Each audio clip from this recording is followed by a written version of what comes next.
First revealed at Gamescom opening night live in 2022, Atlas Fallen is an upcoming semi-open world title that might just finally propel Deck 13 into the big league of developers. Set primarily across an arid backdrop, Atlas Fallen already looks like a game that screams scale. When it comes to open-world games, it feels like developers have become obsessed with flexing how much more they can fit on their new systems, stuffing their titles with so many different themes and types of locations. Deck 13, however, look like they're going against this trend with Atlas Fallen, with the game solely being hosted in a fantastical desert environment.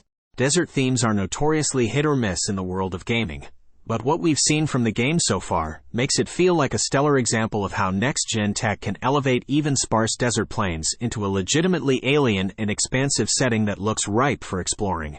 It's easy to get shades of Shadow of the Colossus from the teasers and trailers for the game, with just enough of an RPG focus sprinkled in to give it its unique feel.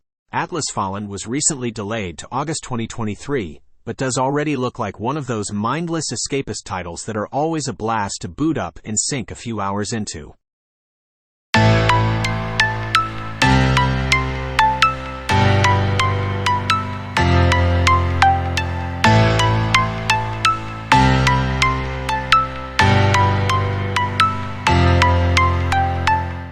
Xbox is going all in on open-world games this year, having bought up some of the most exciting names in the genre.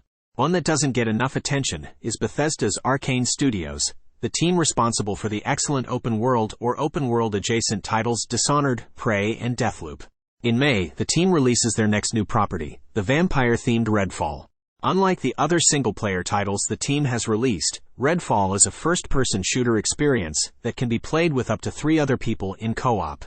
Teams are encouraged to band together and play to their characters' strengths, with unique abilities, gadgets, and weapons, helping them keep the supernatural hordes at bay.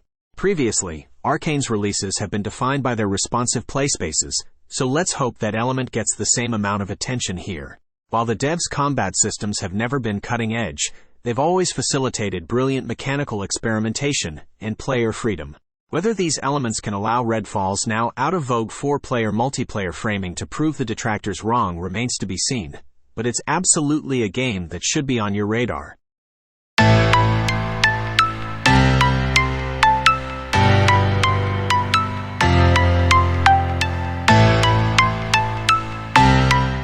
From its humble beginnings on Kickstarter nearly a decade ago, Little Devil Inside has grown to be one of the gaming world's most eagerly anticipated titles. Its charming cartoon-style graphics blended alongside a gothic Victorian open world has helped keep interest in this project alive. The game will feature both single-player and multiplayer modes where players take control of explorers, searching for monsters and supernatural occurrences in this 19th-century-inspired world. The semi-open world navigated to and from via a tile-shifting world map will feature a variety of different themes. But there is much more in store with Little Devil Inside than just its charming visuals. Tried and tested RPG features such as harvesting, cooking food, and chopping wood are all going to be instrumental in keeping a character alive. Though NeoStream have been quick to point out that this won't be a grueling survival experience, but rather a game that emphasizes the journey players go on. With a game like Little Devil Inside, the pull is all about that steampunk-inspired art style. We've already seen the minimalist user interface, with players instead forced to study the environments and take clues from the visual appearance of the characters to work out when they need something.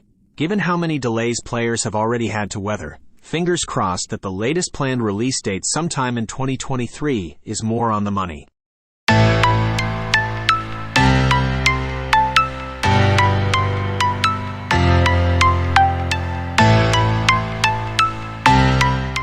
Flintlock: The Siege of Dawn is an upcoming action role-playing open-world game from A44 Games, and it already looks like one of the most stellar demonstrations of the immense beauty next-gen technologies will be capable of spitting out. The game will see players taking control of Nor Van Eck, a member of a coalition attempting to save mankind by battling the world's old gods. Napoleonic styles inspired the 19th century aesthetics of the game, and it's been made clear in the stills and trailers released so far that A44 are attempting to present the game with a glossier, more cinematic feel than other open-world titles. The term Flintlock fantasy refers to a specific subgenre within the world of fantasy that takes influence from the 16th to 19th centuries in Western history. This untapped slice of the market is set to be brought to life in the Siege of Dawn and its 3 different open-world regions. Locations will directly be impacted by the choices and missions players complete in the game. Not only will new dialogue paths, items and locations be unlocked as with other open-world titles, but the entire look of a place will be impacted depending on the outcomes players help fashion together.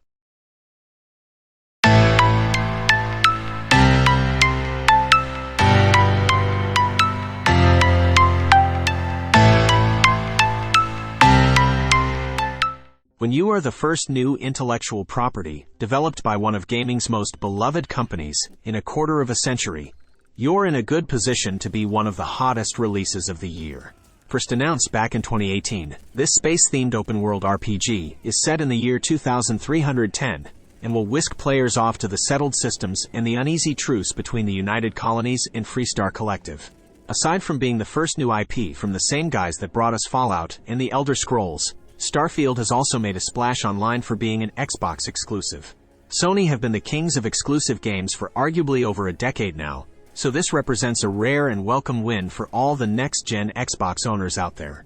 And of course, no piece of Bethesda news would be complete without the obligatory Skyrim reference, with Todd Howard labeling the game Skyrim in Space.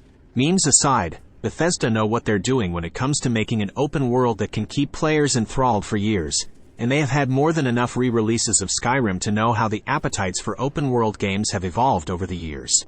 We've been burned by next-gen open-world space games plenty of times in the past, but in the case of Starfield, Bethesda should know what they're doing.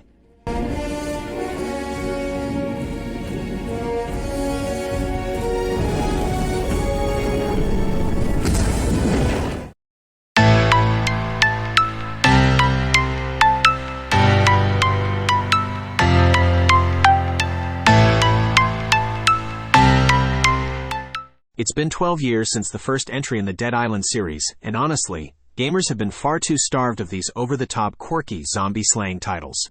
Thankfully, after all sorts of troubles languishing in development hell, Dead Island 2 is finally arriving in 2023. Technically the 4th entry in the franchise, the Dambuster Studios game will take place a couple of months after the events of Dead Island 1, ditching the tropical surrounds of Banoi for Los Angeles. After a wait of 9 years in development that has seen the game switch hands numerous times, Dead Island 2 looks like the perfect sequel, marrying the feel of the first game with a number of new unique features that will help it stand on its own merit. The iconic landmarks across LA are suitably gored up and flooded with larger-than-life characters. The rage and crafting features will return, though the combat mechanics have been replaced to give the game a much more arcadey, beat-em-up vibe. Though it's not a seamless open world, the game does feature interconnected districts that are fully explorable, and stitch together a huge LA environment. Whatever form it comes in, to even have a Dead Island game coming out in 2023 is a huge achievement and one plenty are sure to have some fun with.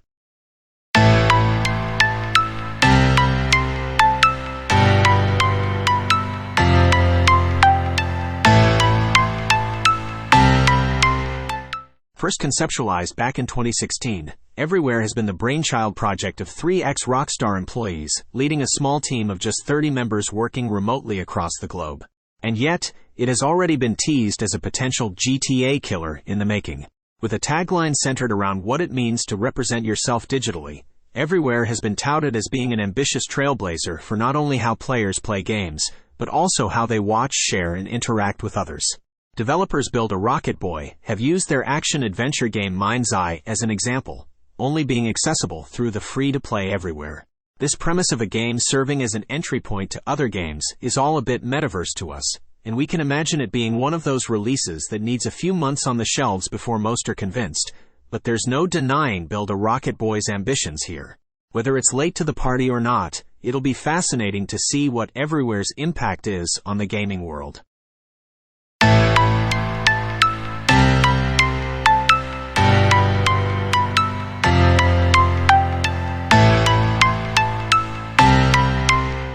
There was a time when an annual Assassin's Creed release felt like one of life's certainties alongside death and taxes. Thankfully, it looks as though Ubisoft have learned their lessons from the days of Unity and Syndicate, with the role-playing elements and longer development times afforded to the latest 2 entries, Origins and Valhalla. Mirage will mark the final entry in Ubisoft's Phase 2 feat of the franchise, and already looks like it could be a nice bridge from the good parts of Valhalla, as well as the very first entry in the series. Set during the Golden Age of Islam, it's hard not to see the throwbacks to the original Assassin's Creed. Ubisoft have already confirmed a greater emphasis on traditional stealth mechanics and storytelling, rather than the huge, expansive mess that was Valhalla. With 3 out of the last 4 games being set in Western Europe, the series has been in dire need of a more exotic-feeling setting, and Baghdad brought to life with next-gen technology is sure to be just that. Mirage is all set to be Valhalla-level technology, with AC-1 vibes that could be the perfect enticer for old fans who fell out of love with the series to come back into the fold.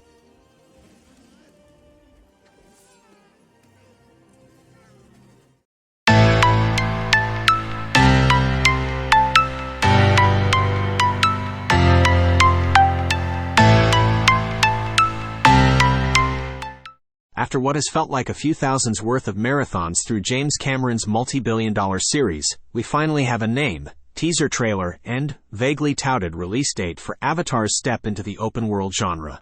Taking place entirely outside the lore of the movies, Frontiers of Pandora is set to feature players taking control of the Na'vi across the western frontier, a part of the world never before seen on the big screen.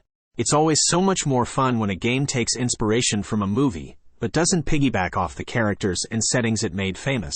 And with the next-gen technology powering it, the vivid floral aesthetics and fantastical beings residing in this mysterious part of Pandora should make for a thrilling experience. From what's been teased so far, the storyline itself might not sound too alien with players attempting to battle RDA forces, terrorizing the area, but the creative license that will come from a unique setting is sure to be enough for Frontiers of Pandora to feel like a worthwhile next-gen experience within the same universe as the films. And hey, even if the game sucks, it's going to sell well. It's got Avatar on the cover.